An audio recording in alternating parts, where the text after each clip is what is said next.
হিমালয়ের পদদেশে অবস্থিত লালমনিরহাট জেলা। আমি লালমনিরহাটের মেয়ে। লালমনিরহাট, রংপুর, দিনাজপুর, কুড়িগ্রাম, ঠাকুরগাঁও এবং পঞ্চগড়ে যে পরিমাণ শীত পড়ে আমরা ঢাকায় বসে সেটা কল্পনা করতে পারি না। মাঝারি শৈত্যপ্রবাহে গতকাল কুড়িগ্রামের টেম্পারেচার ছিল 6.6 ডিগ্রি। আবহাওয়াবিদদের মতে সামনে তীব্র শৈত্যপ্রবাহ ধেয়ে আসছে।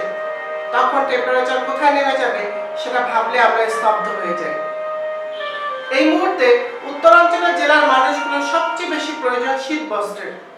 একটু শীত বস্ত্রের অভাবে তারা কিভাবে এই তীব্র শীতকে মোকাবেলা করছে সে কথা ভাবলে সত্যি আমরা কল্পনা করতে পারবো না।